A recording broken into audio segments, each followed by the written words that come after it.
Years ago when my nephew was smaller, they had moved from Idaho to Grants Pass. And in the new school that my oldest nephew went to, there was a bully.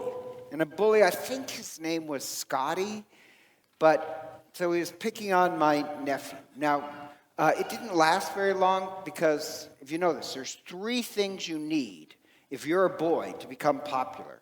You need to be good at sports, and good at sports. And he was a naturally gifted athlete. I mean, incredible basketball player. So his bullying didn't last very long, and Scotty went on to another kid. And Matt comes home one day and tells his mother, where he says, "You wouldn't believe what Scotty did today." There's a kid in their class that's overweight. So Scotty, in front of everybody, said, "You know what's the good thing about you is?" And Scotty said, "You make a pumpkin look skinny."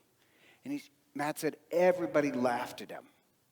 And so my sister, she has a little bit of an anger problem, comes with being Irish, says, "Matt, what did you do?"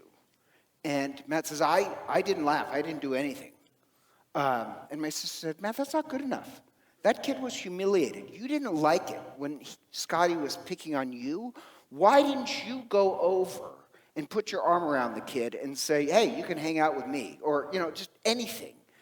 And the problem is, my oldest nephew, he kind of was this rule follower. Like, he never wanted to get in trouble. Always had to follow the rules, or at least hopefully nobody would catch him. Which is really kind of funny because his brother, my second nephew, he kind of cracks me up because when he was growing up, he never thought the rules applied to him. And so my sister had 2 opposite things to teach. Like with Matt, she had to teach him that sometimes you're morally obligated to disobey the rules. For the sake of love, for the sake of this other kid, you should have stood up to the crowd. Now, my other nephew, the second one, she really had to come down. No, you follow the rules. You always follow the rules. But, every kid's different. And I know that makes my second nephew sound terrible, but he's kind of my favorite because, I don't know, he's willing to take on anything. But my sister was always waiting for Matt to be able to kind of stand up and, for the sake of the morally right thing, stand up against everybody. And so one day he comes home from school, and his teacher, this is just an awful story, his teacher said that they're going to go on this field trip, but everybody had to have this book report done to go on the trip. And there's a special ed kid in their class, a special needs kid. And the teacher called on the special needs kid to read his report. And the kid started to cry. So clearly, he didn't have the report done. And the teacher then starts to mock the kid and says, "Come on, we're waiting. And at that point, he's not only crying, but he sticks his head into his desk. And teacher continues to mock him. And so my nephew is telling my sister this, and she says, "Well, what did you do?" And she said, "I told the teacher, I'm going to stay with him. You guys can go on the trip. I don't want to go on that trip. I'm staying with him." Now, thank God he finally learned that sometimes love, compassion, demands that you stand up and do some defiance. Now, my sister, of course, she wouldn't shoot out that teacher. But we were hoping that Matt would one day, stand up and believe so powerfully in compassion that I'll stand up against everybody. And I mention that story because that's actually what's going on in today's gospel. In today's gospel, it deals with Christ healing the leper. But the real shocking part is the first reading.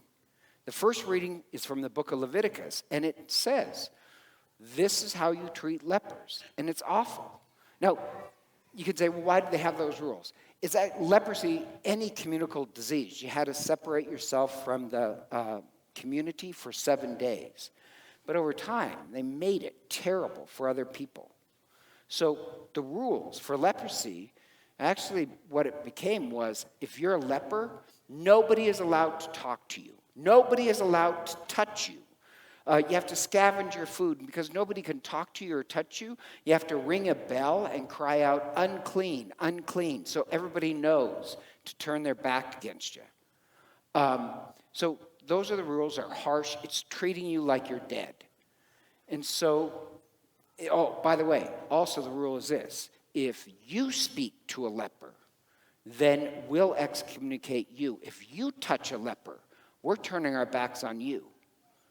So the leper in today's gospel goes up to Jesus and speaks to him. And the shocking part is, Jesus speaks to the leper. That breaks the rule. Jesus touches the leper. That breaks a big rule. So now, you understand there's a conflict. What are you going to follow? Christ in the gospel or the first reading? Because if you say, oh no, I follow all the Bible, which is one of the most ridiculous things I've ever heard, you have to choose. Which one are you going to go with? If you say, no, I follow all the rules in the Old Testament, then you must turn your back to Christ. Or if you're Christ, the point is, no, I reach out to the lepers. You have a choice to make. And the choice is, what are you going to do? And what I like is that the leper, this is really odd, the leper did not ask Jesus to heal him.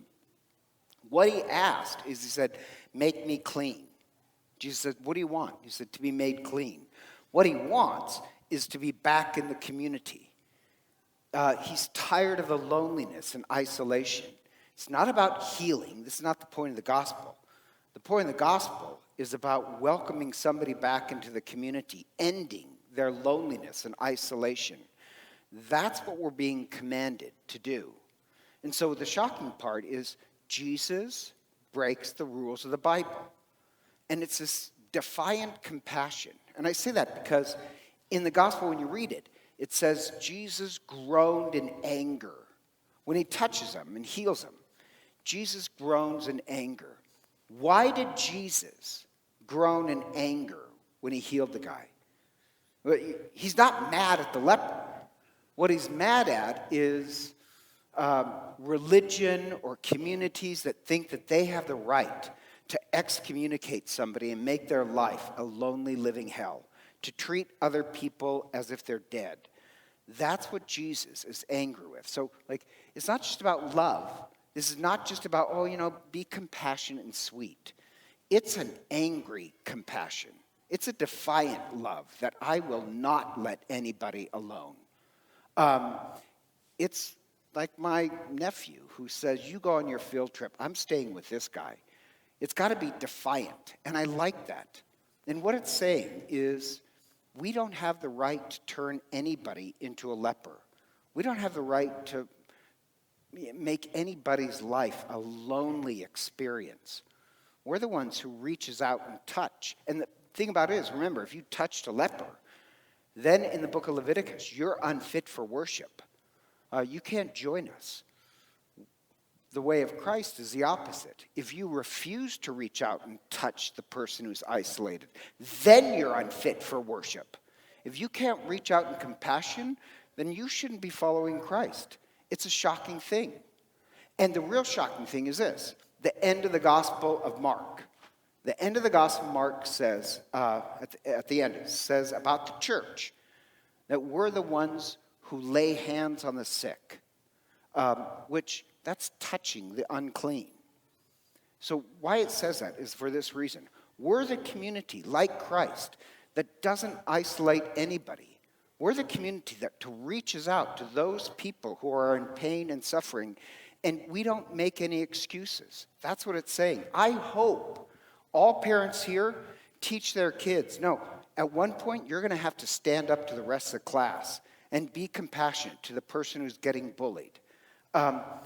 When it says in the end of the Gospel of Mark that we're the ones who touch the sick, it's saying we're that community that stands up to the bullies or somebody who's isolated. It's not just being compassionate, it's fierce compassion.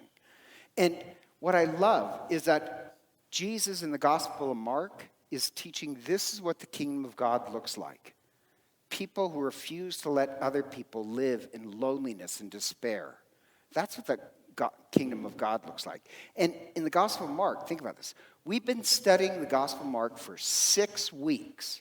And you know what's really odd about that? It keeps saying that Jesus is preaching the kingdom of God, and yet out of all the Gospels, Jesus in the Gospel of Mark barely speaks. He's only really said a couple lines. So what is his preaching? His preaching is not with words. His preaching is on what he's doing. He's reaching out to the marginalized. That shows the kingdom of God. And to me, that's a really big deal because I hate when priests or other people say, oh, you got to be compassionate. And then they're never there to help other people. I mean, I just find that so offensive. So yeah, Jesus in the Gospel of Mark, he barely speaks because the kingdom of God is not done by preaching for him. The kingdom of God is done by how you act, what you show people. I love that. And just this gets a little biblical, so excuse me. You know at the end where he says, the guy that was healed went off and Jesus said, don't tell anyone. And in Greek, what it says is he went out and preached everywhere about Jesus. And then Jesus couldn't enter into any community. People had to find him in the wilderness. And what that meant is that Jesus doesn't want us to do a lot of preaching. The guy went and did a lot of preaching, but actually he diminished the presence of Christ to other people. It's a wrong preaching. Jesus wants us to preach in the Gospel of Mark, not with our words, but with what we do. Do we stand up and defend those people who are isolated? That's what we want, or that's what Christ wants. And so in the end, we're supposed to be a sign of the kingdom of heaven because we're like the kid who says, no, I'm sticking with the special needs kid. That shows the kingdom of God. And so the compassion that Christ wants is not a nice compassion. It is fierce and defiant. Maybe that's what the world needs. You know, at this point, I usually have everybody stand and say either the baptismal promises or creed. But what Christ, when he asks him, what do you want? And what he says is clean. Jesus says, I do will it. So I want to read the baptismal promises, but I want to change them up a little.